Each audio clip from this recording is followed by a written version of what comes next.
الحمد لله الحمد لله رب العالمين والصلاة والسلام على سيد المرسلين وعلى آله وأصحابه الطاهرين والمسلمين والمؤمنين كلهم أجمعين. أما بعد، فقد قال الله تبارك وتعالى في كلامه العزيز والفرقان المجيد بعد أعوذ بالله من الشيطان الرجيم بسم الله الرحمن الرحيم لن ينال الله لحومها ولا دماؤها ولكن يناله التقوى منكم. وقال رسول الله صلى الله عليه وسلم إنما الأعمال بالنية وإنما لكل امرئ ما نوى إلى آخر الحديث.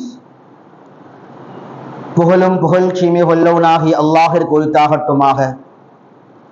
எம்பெருமானார் ரசூலுல்லாஹி ஸல்லல்லாஹு அலைஹி வஸல்லம் அவர்களின் மீதும் அவர்களின் வாழ்வை அடிப்பெறலாது பின்பற்றி வாழ்ந்த உத்தம சத்திய சஹாபாக்கள், தாபிஈன்கள், தபா தாபிஈன்கள், சுஹதாக்கள், நாதாக்கள், நல்லவர்கள், குறிப்பாக நம் அனைவரின் மீதும் அல்லாஹ்வினுடைய சாந்தியும் சமாதானமும் என்றென்றும் நின்று நிலவட்டுமாக என்று கூறி எனது உரை ஆரம்பம் செய்கிறேன். அஸ்ஸலாமு அலைக்கும் வரஹ்மத்துல்லாஹி வபரகாத்துஹு. சங்கை குறித்தான அல்லாஹின் அடியார்களே, அல்லாஹினுடைய பேருபகாரத்தால் மாதங்களில் புனிதமான மாதமாக இருக்கக்கூடிய, புனித மாதங்களில் முக்கிய மாதமாக இருக்கக்கூடிய துல் ஹிஜ்ஜா என்கிற துல் ஹஜ்ஜினுடைய மாதத்தை நாம் எல்லாம் அடைந்திருக்கிறோம். துல் ஹஜ்ஜினுடைய மாதம் சிறப்பாக ஆகுவதற்கு பல்வேறுபட்ட காரணங்களை நம்மால் சொல்ல முடியும். சையதுனா இப்ராஹிம் அலைஹிஸ்ஸலாம், இஸ்மாயில் அலைஹிஸ்ஸலாமுடைய தியாக வரலாறு நடந்திருக்கக்கூடிய நாட்கள். அதே போல துல் ஹஜ்ஜினுடைய மாதத்தில் தான் அல்லாஹ் இந்த உம்மத்திற்கு ஹஜ்ஜை கடமையாக்க இருக்கிறான். வேறு எந்த நாட்களில், வேறு எந்த மாதங்களில் அந்த இடத்திற்கு சென்று, அரஃபாவுடைய இடத்திற்கு சென்று, மினாவுடைய இடத்திற்கு சென்று, முஸ்தலிஃபாவுடைய இடத்திற்கு சென்றாலுமே கூட அது ஹஜ்ஜாக ஒரு பொழுதும் கணிக்கப்படாது, அது ஒரு பொழுதும் ஹஜ்ஜாக ஏற்றுக்கொள்ளப்படாது. ஹஜ் என்பது குறிப்பிட்ட நாட்கள், அது துல் ஹிஜ்ஜாவினுடைய மாதத்திலே வருவது துல் ஹிஜ்ஜாவினுடைய மிக முக்கியமான சிறப்பு. அதே போல துல் ஹிஜ்ஜாவுடைய மாதம் குர்பானி அடங்கியிருக்கக்கூடிய மாதம், குர்பானி கொடுக்கக்கூடிய மாதம். அது மாத்திரமல்ல, அல்லாஹ் சுப்ஹானஹு வ தஆலா குர்ஆனிலே சூரத்துல் ஃபஜ்ரை ஆரம்பிக்கின்ற பொழுது சொல்வான், வல் ஃபஜ்ர், அதிகாலையின் மீது சத்தியமாக. குர்ஆன்ல இன்னும் ஒரு முக்கியமான ஒரு உசூல் ஃபார்முலா என்னன்னா, அல்லாஹ் எங்கெல்லாம் எந்த விஷயத்தின் மீதெல்லாம் அல்லாஹ் சத்தியமிட்டு ஒன்றை ஆரம்பிக்கிறானோ அவன் சத்தியம் செய்யக்கூடிய அத்துணை விஷயங்களும் அல்லாஹ்விடத்திலே மிக உயர்ந்த ஒன்று, மிக முக்கியமான ஒன்று, மகத்தான ஒன்று. வத்தீன், தீன் மர, தீன் என்ற அந்த ஒரு மரம், அந்த பழத்தையும் அல்லாஹ் சத்தியம் செய்கிறான். ஜைத்தூன், ஜைத்தூன் என்ற பழத்தையும் அல்லாஹ் சத்தியம் செய்கிறான். அதே போல பல்வேறுபட்ட இடங்களில் அல்லாஹ் சுப்ஹானஹு வ தஆலா சத்தியமிட்டு ஒரு விஷயத்தை ஆரம்பிப்பான். அப்ப அல்லாஹ் எந்த பொருட்களின் மீதெல்லாம், எந்த நேரத்தின் மீதெல்லாம் அல்லாஹ் சத்தியம் செய்கிறானோ அது அல்லாஹ்விடத்திலே உயர்ந்த விஷயங்கள். அந்த அடிப்படையில் பார்க்கின்ற பொழுது சூரத்துல் ஃபஜ்ரிலே 2வது ஆயத்தாக அல்லாஹ் சொல்வான், வல் ஃபஜ்ர் வலயாலின் அஷ்ர், 10 இரவுகள், 10 இரவுகள் மீது சத்தியமாக. அப்ப அந்த 10 இரவுகள் எது? அறிஞர் பெருமக்களில் அதிகமானோர் சொன்ன கருத்து, அந்த 10 இரவு என்பது துல் ஹஜ் மாதத்தினுடைய முதல் 10 இரவுகள். துல் ஹஜ் மாதத்தினுடைய ஒவ்வொரு இரவுகளும், குறிப்பாக முதல் 10 இரவுகள் மிக மிக முக்கியமானவை. அரஃபாவினுடைய அந்த இரவு, மினாவினுடைய இரவு, துல் ஹஜ்ஜினுடைய ஒவ்வொரு நாட்களும், முதல் 10 நாட்களில் ஒவ்வொரு நாட்களுடைய இரவும் மிக மிக முக்கியமானது. எனவே இந்த நாட்கள் அல்லாஹ்விடத்தில் மகத்துவம் வாய்ந்தவை. அல்லாஹ்விடத்தில் அதிகமாக இபாராத்துகள் செய்வதற்கு, வணக்கங்கள் செய்வதற்கு தகுதியான இரவுகள். சங்கை கொடுத்தான் அல்லாஹ்வின் அடியார்களே, இமாம் பஸ்ஸார் ரஹிமஹுல்லாஹ் தன்னுடைய கிதாபில் ஒரு முக்கியமான ஒரு ரசூலுல்லாஹி ஸல்லல்லாஹு அலைஹி வஸல்லம் உடைய ஹதீஸை பதிவு செய்வார்கள். ஃபதுல் ஐயாமி துன்யா, உலகத்தினுடைய நாட்கள், உலகம் ஆரம்பிக்கப்பட்டது முதல் கியாமத் நாள் வரைக்கும் எத்தனை நாட்கள் வருகின்றதோ அந்த அத்தனை நாட்களிலும் ஆக சிறப்பு மிக்க சிறப்பு அந்தஸ்துடைய நாட்கள் எது என்று சொன்னால் ஐயாமுல் அஷ்ர், யானி அஷ்ருன் மினல் ஹிஜ்ஜா, துல்ஹிஜ்ஜாவினுடைய முதல் 10 நாட்கள். இந்த முதல் 10 நாட்கள் உலகத்தினுடைய நாட்களில் மிக முக்கியமான நாட்கள். இபாதாத்துகள் செய்வதற்கு, அதிகமாக தொழுகுவதற்கு, குர்ஆன் ஓதுவதற்கு, அதிகமாக தஸ்பீஹ் செய்வதற்கு மிக மிக முக்கியமான நாட்கள். எனவே இந்த துல்ஹிஜ்ஜாவினுடைய முதல் 10 நாட்கள் மிக இஸ்லாத்தினுடைய பாரில் மகத்தான நாட்கள். அது மட்டுமல்ல, பெருமானார் ஸல்லல்லாஹு அலைஹி வஸல்லம் உடைய இன்னொரு செய்தி இமாம் புகாரி ரஹிமஹுல்லாஹ் தன்னுடைய கிதாபில் பதிவு செய்வார்கள். மாமின் ஐயாமில் அமலி ஸாலிஹ் ஃபீஹா அஹப்பு இலல்லாஹ், மனிதன் செய்யக்கூடிய நல்ல அறங்கள், நல்ல காரியங்கள், தொழுகையா இருக்கலாம், திக்ரா இருக்கலாம், குர்ஆன் ஓதுதலாக இருக்கலாம், நோன்பு வைக்கக்கூடிய காரியமாக இருக்கலாம், இப்படி என்னென்ன அமல்கள் எல்லாம் செய்கின்றானோ அந்த எல்லா அமல்களில் அல்லாஹ்வுக்கு மிக பிரியமான அமல் தெரியுமா? நிறைய அமல் செய்யலாம் மனிதனுடைய அமல் ஏராளமா இருக்கிறது. ஆனால் இந்த அமல்களில் அல்லாஹ்வுக்கு மிக பிரியமான அமல் அது. பெருமானார் ஸல்லல்லாஹு அலைஹி வஸல்லம் சொன்னார்கள், அஹப்பு இலல்லாஹி மின் ஹாதிஹில் அய்யாம், இந்த துல்ஹிஜ்ஜாவினுடைய முதல் 10 நாட்கள்ல செய்யற அமல் மாதிரி அல்லாஹ்வுக்கு வேறு எந்த நாட்களிலும் செய்யக்கூடிய அமல்கள் பிரியமானதாக கிடையாது. அதனால துல்ஹிஜ்ஜாவுடைய முதல் 10 நாட்கள்ல நஃபிலான நோன்பு வைக்கிறோம், குர்ஆன் அதிகமாக ஓதுகிறோம், திக்ர்களை அதிகமாக செய்கிறோம், செய்ய வேண்டும். நஃபிலான வணக்கங்களை அதிகமாக செய்ய வேண்டும், தொழுக வேண்டும், அதிகமாக தொழுகிறோம். துல்ஹிஜ்ஜாவினுடைய முதல் 10 நாட்கள் என்பது அது இந்த மாதத்தினுடைய நாட்கள்ல மிக முக்கியமான விஷயங்கள்ல ஒன்று. கண்ணியத்திற்குத்தான் அல்லாஹ்வின் அடியார்களே, அது மாத்திரமல்ல, இந்த மாதத்திலே தான், குறிப்பாக முதல் 10 நாட்களிலே தான் அல்லாஹ் சுப்ஹானஹு வ தஆலா அரஃபாவினுடைய தினத்தை ஏற்படுத்தியிருக்கிறார்.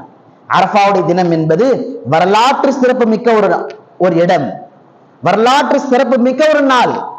அரஃபாவுடைய தினம் என்பது துல்ஹிஜ்ஜாவினுடைய பிறை 9வது நாளுக்கு சொல்லப்படும். அதாவது ஞாயிற்றுக்கிழமை, வரக்கூடிய ஞாயிற்றுக்கிழமை தான் அரஃபாவுடைய நாள். சங்கை கொடுத்தான் அல்லாஹ்வின் அடியார்களே, அப்படிப்பட்ட அரஃபாவுடைய தினம் அமைந்திருப்பதும் கூட இந்த துல்ஹிஜ்ஜாவினுடைய மாதத்தில் தான். பெருமானார் ஸல்லல்லாஹு அலைஹி வஸல்லம் சொன்னார்கள், அரஃபாவினுடைய நோன்பினுடைய மகத்துவம், அரஃபாவுடைய நாளன்று நோன்பு வைப்பது.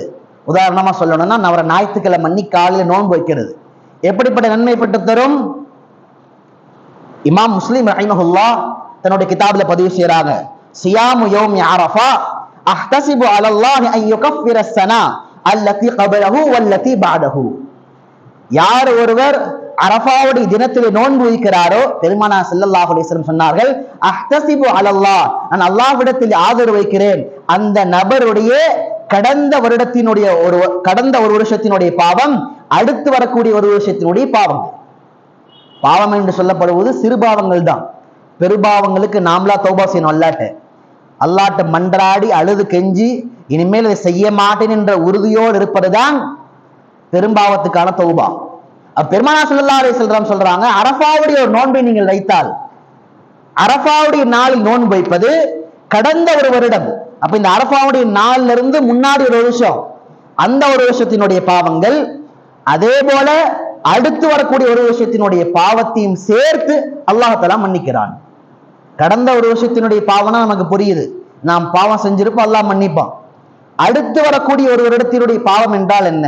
உலமாக்கள் பல கருத்துக்கள் சொல்லும் பொழுது அளவு கருத்து ஒன்று அழகாக சொல்வார்கள், அடுத்து ஒரு வருடத்தினுடைய பாவத்தையும் அல்லாஹ் மன்னிக்கிறான் என்பது அர்த்தம் என்னன்னா, அடுத்த வருஷம் அல்லாஹ் என்ன செய்வான்னா, அரஃபாவுடைய நோன்பின் பரக்கத்தால் அல்லாஹ் அவரை பாவத்தினுடைய சூழ்நிலை விட்டு பாதுகாக்கிறான். அவருடைய வாழ்க்கையில் அல்லாஹ் பாவத்தை குறைக்கிறான், பாவத்தினுடைய எண்ணங்களை குறைக்கிறான். அப்ப அரஃபாவுடைய நோன்பு கடந்த ஒரு இடத்தினுடைய பாவ மன்னிப்பு, அடுத்து வருகின்ற ஒரு வருடத்தினுடைய பாவத்தினுடைய பாதுகாப்பு மற்றும் மன்னிப்பு. எனவே அரஃபாவுடைய நோன்பு விஷயத்திலே நாம் கவனத்தோடு இருந்து, அரஃபாவுடைய பிறை 9 ஞாயிற்றுக்கிழமை என்று நாம் நோன்பு வைப்பதற்கு நாம் ஆர்வப்பட வேண்டும், நம்முடைய குடும்பத்தார்களையும் நாம் ஆர்வப்படுத்த வேண்டும். சங்கை கொடுத்தான் அல்லாஹ்வின் அடியார்களே, அதே போல இந்த மாதத்திலே குறிப்பாக முதல் 10 நாட்களில் செய்ய வேண்டிய மிக முக்கியமான அமல்களில் ஒன்று, துல்ஹிஜ்ஜாவினுடைய மாதம் தொடங்கியது முதல், துல்ஹிஜ்ஜாவினுடைய மாதம் தொடங்கியது முதல் தக்பீர்களை சொல்ல வேண்டும். நமக்கெல்லாம் தெரியும், பிறை 9 அரஃபாவுடைய தினத்திலிருந்து பிறை 13 வரைக்கும் அசர் வரைக்கும் ஒவ்வொரு தொழுகைக்கு பின்னால தக்பீர் சொல்வோம். அல்லாஹு அக்பர் அல்லாஹு அக்பர் லா இலாஹ இல்லல்லாஹு அல்லாஹு அக்பர் அல்லாஹு அக்பர் வலில்லாஹில் ஹம்த் சொல்லுவோம். அது சொல்வது வாஜிப். ஆனா பெருமானார் ஸல்லல்லாஹு அலைஹி வஸல்லம் உடைய முக்கியமான சுன்னத்துகள் ஒன்று என்னன்னா, இந்த மாதம் ஆரம்பித்தது முதல் சொல்வது. அந்த சுன்னத் நம்மள்ட்ட இன்னைக்கு யார்கிட்டையுமே இல்லை, மறுக்கடிக்கப்பட்ட சுன்னத். என்ன சொல்ல போனா அது ஒரு இறந்து போன சுன்னத். பெருமானார் ஸல்லல்லாஹு அலைஹி வஸல்லம் சொன்னார்கள், யார் என்னுடைய இறந்து போன ஒரு சுன்னத்தை, மன் அஹ்யா மின் சுன்னதி, அதாவது தன்னுடைய வாழ்க்கையில் பெருமானாருடைய சொல் செயல்கள் எது மறைந்து விட்டதோ அந்த ஒரு சுன்னத்தை தேடி எடுத்து அதை அமல்படுத்தி அதை மக்களுக்கு முன்னால கொண்டு போய் சேர்க்கிறார். உதாரணமா இந்த மாதத்துல அதிகமா தக்பீர் ஓதணும். பெருமானார் ஸல்லல்லாஹு அலைஹி வஸல்லம் ஹதீஸ்ல சொன்னார்கள், ஃபஅக்திரு ஃபீஹின்ன மினத் தஹ்லீலி வத் தக்பீரி வத் தஹ்மீத், நடக்குமோ தக்பீர் ஓதுங்க, கடைவீதிக்கு போகும்போது ஓதுங்க, பைக்ல போகும்போது ஓதுங்க, சத்தம் போட்டு ஓதணும், குறைந்தபட்சம் நம்முடைய காது கேட்கும்படியாக ஓதிக்கொண்டே செல்லுங்க. ஒவ்வொரு பரலான தொழுகைக்கு பின்னால அரஃபாவுடைய தினத்திலிருந்து ஓதுவது வாஜிப், அது வேறு. ஆனா அந்த மாதத்தினுடைய ஆரம்ப முதல் நாட்கொண்டே தக்பீர் ஓதணும். ஆனா இது ஒரு மறைந்து போன இறந்து போன சுன்னத்துகள்ல ஒன்று. அப்ப இந்த சுன்னத்தை யார் உயிர்ப்பிப்பாரோ, பெருமானார் ஸல்லல்லாஹு அலைஹி வஸல்லம் ஹதீஸ்ல சொன்னார்கள், அவருக்கு 100 ஷஹீதுடைய நன்மை. ஒரே ஒரு சுன்னத்தை, இறந்து போன ஒரு சுன்னத்தை பெருமானாருடைய வழிகாட்டுதலை சமுதாயத்தில் உயிர்ப்பிப்பாரையானால், மக்களுக்கு முன்பாக கொண்டு செல்வாரையானால், அதை அமல் செய்து மக்களுக்கு முன்பாக சுன்னத்தை வெளிப்படுத்தி காட்டுவாரையானால், பெருமானார் சொன்ன வார்த்தை அவருக்கு 100 ஷஹீதுடைய நன்மை. ஒரு ஷஹீதுடைய நன்மை என்ன? ஒரு போர்க்களத்திலே சென்று அவர் எதிரிகளால் வெட்டப்பட்டு அவருடைய ஒரே ஒரு சொட்டு ரத்தம் அது பூமியிலே கீழே விழுவதற்கு முன்பாக அல்லாஹ்வுடைய அத்துணை பாவங்களை மன்னித்து விடுகிறார்.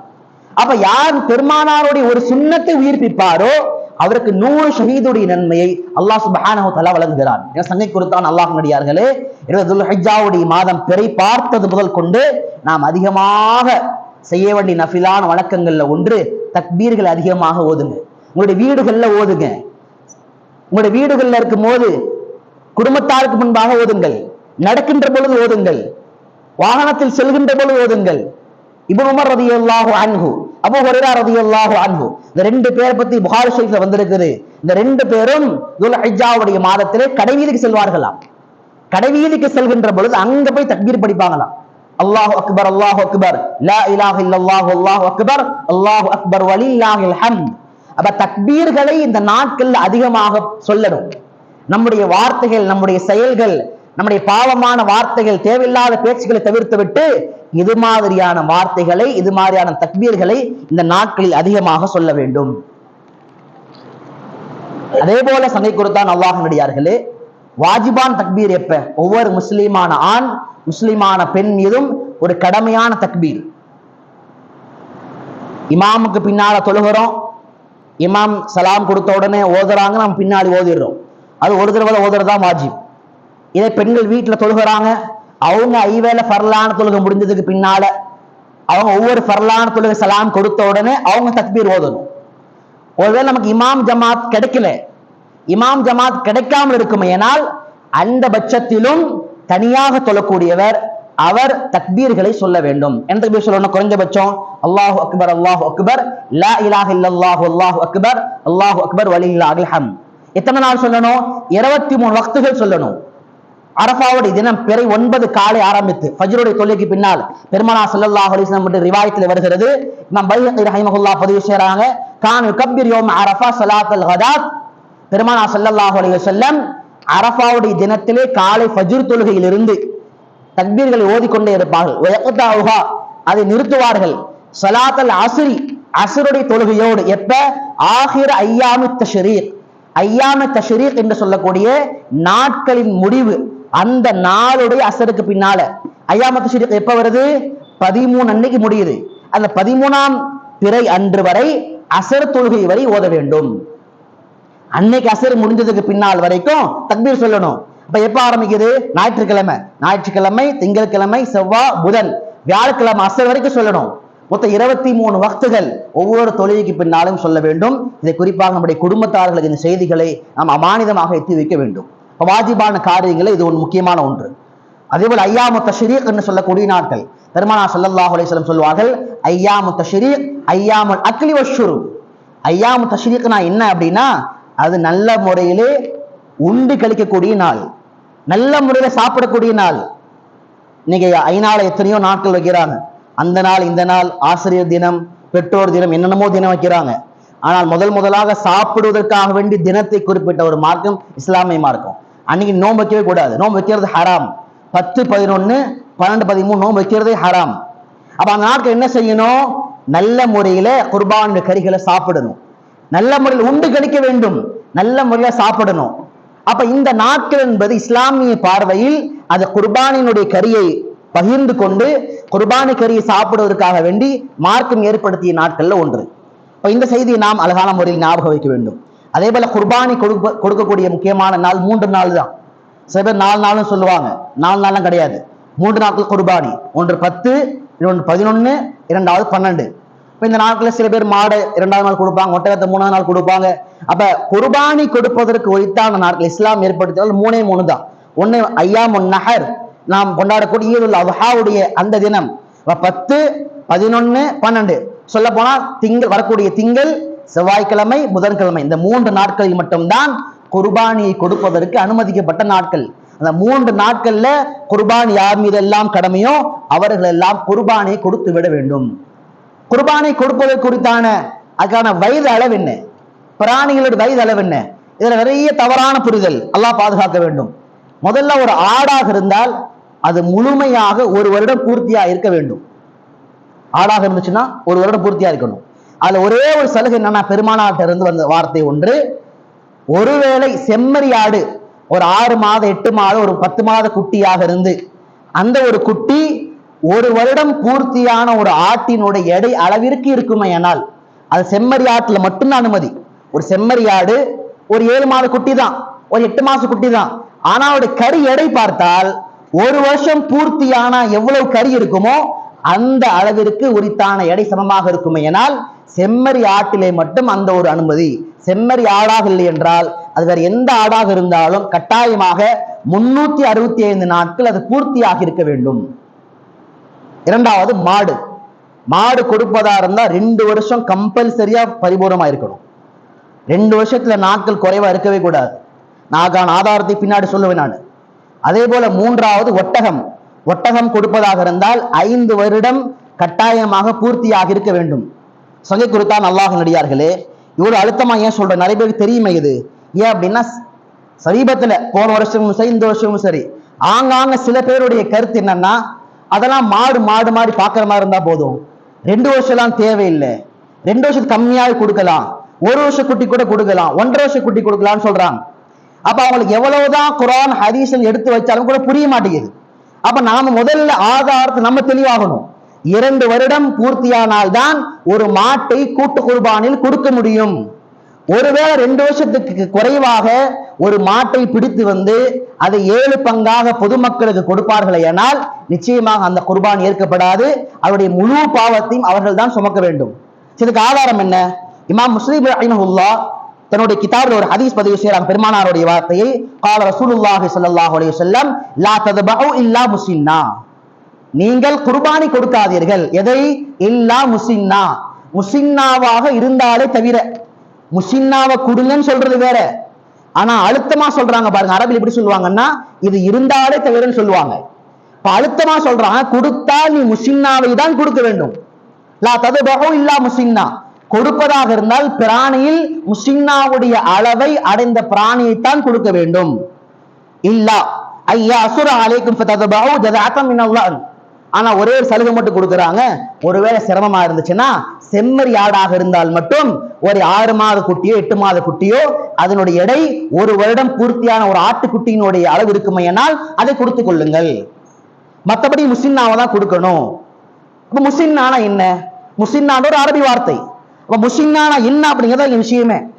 அப்ப முஸின்னா என்பதனுடைய அத்துணை மதுஹபினுடைய இமாம்கள், இமாம் அபு ஹனீஃபா, இமாம் ஷாஃபிஈ, இமாம் மாலிக், இமாம் அஹ்மத் இப்னு ஹம்பல் ரஹிமஹுல்லாஹ், இவங்க எல்லாரும் ஹதீஸ்களுடைய விரிவுரையாளர்கள். சஹாபாக்களுடைய புரிதல், எல்லாருடைய கருத்து என்னன்னா, முஸின்னா என்பது ஆட்டில் எடுத்துக்கொண்டால் ஆடு 1 வருடம் பூர்த்தியாக இருக்க வேண்டும். முசின்னா என்பது மாட்டை கவனித்தால் 2 வருடம் பூர்த்தியாக இருக்க வேண்டும். முசின்னா என்பது அது ஒட்டகத்தை கவனித்தால் 5 வருடம் பூர்த்தியான குட்டியாக இருக்க வேண்டும். இத எல்லா இமாம்களும் சொல்லியிருக்கிறாங்க. ஒண்ணு இமாம் நவவி ரஹிமஹுல்லா. இமாம் நவவி யார் என்று சொன்னால், இமாம் நவவி ரஹிமஹுல்லா அவர்களை தெரியாத ஒரு ஆளும் இருக்க முடியாது. ஏன்னா எல்லா ஹதீஸ் கலையில் ஆக கலை தேர்ந்த ஹதீஸ் விரிவுரையாளர்களில் எல்லா நபர்களாலும் ஏற்றுக்கொள்ளப்பட்ட ஒரு இமாம் இமாம் நவவி ரஹிமஹுல்லா. அவங்க சொல்றாங்க, மாட்டை பொறுத்த வரைக்கும் அன்னல் ஜதா மின் அல்லாஹ், அதாவது 1 வருடத்திற்கு குறைவானது ஆட்டில் மட்டும்தான் ஏற்றுக்கொள்ள முடியும். வேற எல்லா இடத்திலுமே முசின்னாவாக, அதாவது 2 வருடம் பூர்த்தியான ஒரு மாடாக இருந்தால் மட்டுமே அது கொடுக்க முடியும். அதே போல மற்ற இமாம்கள் அல்லாம ஹாஃபிஸ் இப்னு ஹஜர் ரஹிமஹுல்லா. ஹாஃபிஸ் இப்னு ஹஜர் ரஹிமஹுல்லா யார் என்று சொன்னால், புகாரினுடைய கிதாபினுடைய மிகப்பெரிய விரிவுரையாளர், புகாரி கிதாபினுடைய மிக முக்கியமான விரிவுரை எழுதிய மகான். அவங்க சொல்றாங்க, முசின்னா என்பது 2 வருடம் கட்டாயமாக பூர்த்தியாக இருக்க வேண்டும். 2 வருடம் பூர்த்தியாகவில்லை என்று சொன்னால் அந்த மாட்டை என்ன செய்ய முடியாது, அதை கொடுக்கவே முடியாது உதுகையால. அது மட்டும் இல்ல, மதுஹபலா ஏத்துக்காம மதுஹபை வேண்டாம் என்று சொல்லக்கூடிய சலஃபி என்று இருக்கக்கூடியவர்கள், அவங்களுடைய முக்கியமான பிரதான கிதாப் என்னன்னா அல் மௌசுஅத்துல் ஃபிக்ஹிய்யா. அவங்க பேசக்கூடிய ஒரு கிதாப். அந்த கிதாப் என்ன ஃபத்வா வந்திருக்குன்னா, மாடு என்பது முசின்னா என்பது கட்டாயமாக 2 வருடம் அல்லது அதற்கு மேலாக இருக்க வேண்டும். 2 வருஷம் குட்டி கொடுக்கலாம், 2 வருஷத்துக்கு மேல இருக்கணும். ஆனா 2 வருடத்திற்கு குறைவான ஒரு மாட்டை 7 பங்காக கொடுக்க முடியுமா என்றால் கட்டாயமாக கூடாது. அது மட்டும் இல்ல, ஹாஃபிஸ் இப்னு அப்துல் பர் ரஹிமஹுல்லா, இமாம் நவவி ரஹிமஹுல்லா, இவங்க எல்லாம் சொல்றாங்க. இது எல்லாத்தோட பெரிய விஷயம் என்னன்னா, இவர்கள் யாரை பெரிய இமாமாக சொல்கிறார்களோ, நிறைய ஃபத்வாக்கள் இருக்குது, படிக்க முடியாது, தேவையானவங்க வாங்கிக்கிங்க. இப்ப இவர்கள் யாரு மிகப்பெரிய இமாமாக சொல்கிறார்களோ, சாலிஹ் இப்னு உஸைமீன் ரஹிமஹுல்லா, அவர்களிடத்துல மிகப்பெரிய இமாம். அப்ப அவரு கூட சொல்றாரு, முசின்னா என்பது 2 வருடம் பூர்த்தியான குட்டிதான். பெருமானார் ஸல்லல்லாஹு அலைஹி வஸல்லம் ஹதீஸ்ல சொல்லக்கூடிய வார்த்தை, மாடு என்பது 2 வருடம் பூர்த்தியான குட்டியாக இருந்தால் மட்டுமே, 2 வருடம் பூர்த்தியாக இருந்தால் மட்டுமே அதை கூட்டு குர்பானியில் கொடுக்க முடியும். இவ்வளவு ஆதாரங்கள் இருந்தும் சொல்லப்பட்ட பிறகும் குர்ஆனையும் விட்டுட்டு ஹதீஸையும் விட்டுட்டு தன் மனோ இச்சைக்கு ஏற்றவாறு நான் பிடிச்ச முயலுக்கு 3 காலு தான் சொல்ற மாதிரி நான் 2 வருஷத்துக்கு கம்மியா தான் மாடு பிடிப்பேன் என்று சொல்லுவார்கள். ஆனால் இவர்களை பார்த்து ஒரே ஒரு ஆயத்து தான் ஞாபகம் வருகிறது. அஃபரைத மனித்தபா இலாஹு ஹவா, தன்னுடைய மனோ இச்சையை கடவுளாக ஆக்கி கொண்டவன் நீ பார்த்தாயா? அவனுக்கு அல்லாஹ்வும் கிடையாது, அல்லாஹ்வுடைய சட்டமும் கிடையாது, ரசூலுல்லாஹும் கிடையாது, ரசூலுல்லாஹுடைய சட்டமும் கிடையாது. அப்ப இது மாதிரியான நபர்கள் கூட்டு குர்பானி கொடுப்பார்களே ஆனால், அந்த ஏற்பாட்டை செய்வார்களே ஆனால், அந்த கூட்டு குர்பானி எந்த விதத்தில் கூடும்? அதனால அறிஞர் பெருமக்கள் சொல்கிறார்கள், கூட்டு குர்பானி கொடுக்கின்ற பொழுது நீங்கள் எங்கு பங்கு சேருகிறீர்களோ அந்த இடத்தில் அந்த குர்பானியை ஏற்பாடு செய்பவர்களுக்கு மார்க்கத்தினுடைய சட்டம் தெரிகிறதா என்று பாருங்கள். ஒருவேளை அவங்களுக்கு தெரியல அப்படின்னா அல்லாஹ் பாதுகாக்கணும், அந்த முழு பாவம் உங்களுக்கு வந்து சேர்ந்துடும். அது மாதிரி தவறான முறையில கொடுத்து அவங்களுக்கு சேரும். அல்லாஹ் உங்களை என்ன கேட்பான்னா, நீங்க சரியான இடத்துல போய் சேர்ந்தீங்களா? மார்க்கத்தினுடைய வழிகாட்டுதல், உலமாக்களுடைய வழிகாட்டுதல் இல்லாத ஒரு கூட்டு குர்பானி இடத்திலே சென்று ஒரு பங்கு சேர்ந்தால் உங்களுடைய பங்கும் அங்கு வீணாகி விடுகிறது. குர்பான் என்பது இபாதத்தில் மிக முக்கியமான ஒன்று. எனவே அந்த இபாதத்தை எந்த இடத்தில் சரியாக கொடுக்க வேண்டுமோ அங்கு தெரிந்து சரியாக கொடுக்க வேண்டும். ஒவ்வொரு விஷயங்களையும் நான் கேட்டு தெரிந்துக்கணும். நாம என்ன செய்யறது இல்லை அப்படின்னா, முதல் கட்டமா இது மாதிரியான விஷயங்களை உலமாக்கள் அவங்கள்ட்ட கேட்கறது கிடையாது, அஜதுமார்கள்ட்ட கேட்கறது கிடையாது. ஏன்னா நம்ம வச்சிருக்கிற பொசிஷன் அப்படிதான். நாம சொல்லும் போது ஒரு சம்பவம் ஞாபகம் வருது. கடந்த ஒரு மாதம் இருக்கும், ஒரு ஆலிம்சாவும் ஒரு நண்பரும் இன்னொரு பெரியவர் ஒருத்தர் பேசிட்டு இருக்கிறாங்க. அப்ப அவர் சகஜமா ஒரு மார்க் கல்வி கற்றவர்கிட்ட சகஜமா பேசுறாரு, ரொம்ப ஆக்ரோஷமா பேசிட்டு இருக்கிறாரு. அப்ப அந்த பெரியவர் பார்த்துட்டு சொல்றாரு, எப்ப ஒரு ஆலிம் மார்க் கல்வி கற்றவர், அவர்கிட்ட பார்த்து நிதானமா பேசுங்க, அவர் கண்ணியத்தை கொடுத்து பேசுங்க, அன்பா பேசுங்க, அவங்க கண்ணியம் உயர்ந்தது இல்லையான்னு சொல்றாரு. நான் ஏன் சொல்றேன், கடைசியில சொல்றேன், இதுவரைக்கும் விமர்சனம் இல்லை. அதுக்கு அந்த நபர் சொல்ற வார்த்தை என்ன அப்படின்னா, நானும் ஒரு டிகிரி முடிச்சிருக்கிறேன், நானும் ஒரு சான்றிதழ் வாங்கியிருக்கிறேன், அவர் டிகிரி முடிச்சிருக்கிறாரு, இல்லைன்னா பெரிய வித்தியாசம் தர போது. இன்னால் இல்லாஹ் இன்னால் ராஜூன். அல்லாஹ் தான் யாரை நாடினானோ, யாரை தேர்ந்தெடுத்தானோ அவர்களுக்கு குர்ஆனுடைய விளக்கத்தினுடைய, குர்ஆனுடைய மொழியாக்கத்தினுடைய, ஹதீஸினுடைய மூலத்தினுடைய, ஹதீஸுடைய விரிவுரையினுடைய, மார்க்க சட்டத்தினுடைய அத்தனை கல்வியையும் 7 ஆண்டுகள் 10 ஆண்டுகள் 12 ஆண்டுகள் படிக்கின்ற பாக்கியத்தை கொடுத்து அல்லாஹ் தியாகத்தை உருவாக்குறான். அவர்களும் 4 வருஷம் படிச்சுட்டு ஒரு தொழிலுக்காக, ஒரு காசுக்காக வேண்டி ஒரு படிப்பை படித்து என்ன படித்தோம் என்றே தெரியாமலே, என்ன எக்ஸாம் எழுதணும் என்றே தெரியாமலே உருவாகக்கூடிய சான்றிதழ் சமமாகுமா? அப்ப நம்மளுடைய அந்தஸ்து என்ன? எப்படி பாருங்க, இஸ்லாம் என்ன அந்தஸ்து, குர்ஆன் என்ன அந்தஸ்து, குர்ஆனை கற்ற அறிஞர் பெருமக்களை நாம் எந்த தரத்தில் வைத்திருக்கிறோம்? அல்லாஹ் குர்ஆன்ல சொல்றான், குல் ஹல் யஸ்தவில் லதீன யஅலமூன் வல்லதீன லா யஅலமூன். மார்க்க கல்வி தெளிவாக கற்றவர்களும் மார்க்க கல்வியினுடைய வாடை இல்லாதவர்களும் சமமாவார்களா? அல்லாஹ் சொல்லிட்டு சொல்றான், அவர்கள் ஒருபோதும் சமமாக மாட்டார்கள். அப்ப முதல்ல இங்க மார்க்க அறிஞரின் கண்ணியமே இல்ல. பள்ளியாசல்ல வேலை அஜர்த்தமா இழிவா தெரியுறாங்க, மதரசாவில் பாடம் நடத்தக்கூடிய உஸ்தாதுமா இழிவா தெரியுறாங்க. இன்னைக்கு யார் ஆலிம் பெருமக்கள் எப்படி ஆயிட்டாங்க? ஃபேஷனு. இன்ஸ்டாகிராம்ல ரீல் போட்டு ஒரு ஹதீஸ் பேசினா அவர் ஒரு ஆலிம், இன்ஸ்டாகிராம்ல ஒரு அபா போட்டுக்கிட்டு மேல ஒரு ஷால் போட்டு பேசினா அவர் பெரிய ஆலிம். ஆனால் அதை தாண்டி ஒரு ஆலிம் பெருமக்களை நாம் மதிக்கிறோமா? சட்டங்களை கேட்டு தெரிந்து கொள்கிறோமா? நிச்சயமா கிடையாது. உடனே ஒரு கருத்து சொல்லுவாங்க, நீங்களாம் அஜித்மார்கள் கருத்துலாம் சொல்றதே இல்லை, சட்டங்களை சொல்றதே இல்லை. அது மூலம் ஜும்மாக்கு வரணும் இல்லைங்க, ஜும்மாவுடைய பயானுக்கு வரணும் இல்ல, பொது பயான் வைக்கிறோம், சட்டங்கள் மார்க் விழிப்புணர்வு வைக்கிறோம், அங்க வரணும் இல்ல, அங்க வந்தாலும் மார்க்கத்தை தெரிஞ்சுக்க முடியும். சங்கை குறித்தான் அல்லாஹ் நடிகார்களே. எனவே மார்க்கத்தினுடைய விஷயத்துல 2 கட்டளை. ஒண்ணு, யா அய்யுஹர் ரசூல் பல்லிக் மா உன்ஸில இலைக மிர் ரப்பிக். மார்க்கத்தை கற்றவர்களே, நபி ஸல்லல்லாஹு அலைஹி வஸல்லம் வாரிசுகளே, உங்கள் எதையெல்லாம் நீங்கள் கற்றுக்கொண்டீர்களோ அதை மக்களுக்கு எத்தி வையுங்கள். ஒரு கட்டளை. பொதுமக்களுக்கு அல்லாஹ் சொல்கிறான், ஃபஸ்அலு அஹ்லல் ஸிக்ர். மார்க்கத்தை தெளிவாக கற்றவர்களிடத்திலே சென்று நீங்கள் தெரியாத விஷயத்தை கேட்டு தெரிந்து கொள்ளுங்கள். அப்ப நம்ம யார்கிட்ட கேட்கிறோம் அப்படிங்கிற முக்கியம். ஒரு ரீல்ஸ் பார்த்தோம், ஒரு ஹதீஸ் வந்துச்சு, ஒரு சட்டம் சொல்றாங்க, உடனே பின்பற்றிட்டு போயிடுறோம். அது சரியா தவறா, யார் சொன்னது, எதன் மூலமாக சொன்னார்கள், சொன்னவருடைய தரம் என்ன, எதுவுமே தெரிகிறது இல்லை. மார்க்கத்தை எங்க தேடுறோம் அப்படின்னா ரீல்ஸ்ல தேடுறோம், ஸ்டேட்டஸ்ல தேடுறோம்.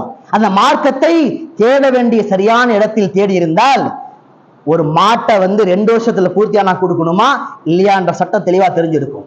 சங்கை குறித்தான் அல்லாஹ்வுடைய யார்களே, அறிஞர் பெருமக்களுடைய அவலங்கள் ரொம்ப ரொம்ப இந்த காலத்திலே பரிதாபத்திற்குரியது. எவ்வளவோ அறிஞர் பெருமக்கள் அல்ஹம்துலில்லாஹ் பல இடங்கள்ல பார்க்கிறோம். எவ்வளவு ஒரு அவலமான நிலை அப்படின்னா, ஒரு 11:15 மணிக்கு நிக்காவுடைய மஜ்லிஸ். அன்னைக்கு ஒருத்தர் போறார், ஒரு ஆலிம்சா. மாப்பிள்ள என்ன ஃபேன் ஷர்ட் மாத்தல, வேகமா கடிச்சுக்கிறாங்க. அதற்கு போய் முதல்ல ஃபேன் ஷர்ட் போடுறதுக்கு முதல்ல ஃபாத்தியா ஓதி கொடுங்க. அவர் ஃபாத்தியா ஓதி கொடுத்தாதான் பரக்கத்து ஏற்படும். அப்பதான் அவர் போடுற ஃபேன் ஷர்ட்ல பரக்கத்து ஏற்படும். ஆனால் அந்த இடத்தில் யாருக்குமே ஒரு மணமகன் ஃபஜ்ர் தொழுகை தொழுதாதான், அந்த மணமகன் சுன்னத்தான முறையில் திருமணம் செய்தால்தான் அவனுக்கு பரக்கத்து ஏற்படும். அஜர்த்து ஓதுறதுனால பரக்கத்து ஏற்படாது, அது ஒரு ஆலிமுடைய கடமையும் இல்லை என்று சொல்வதற்கு கூட சமூகத்தில் சுதந்திரம் கிடையாது. நீங்க சொல்லி பாருங்க, அடுத்த நாள் இமாமத்தோடு நீக்கிடுவாங்க இமாம்களை. அறிஞர் பெருமக்களை பயன்படுத்தக்கூடிய இடம் அதுதான். வளகாப்பு அன்னைக்கு நடக்கிற அந்த நாடக கோலம், அதுக்கு முன்னால ஒரு ஃபாத்திஹா.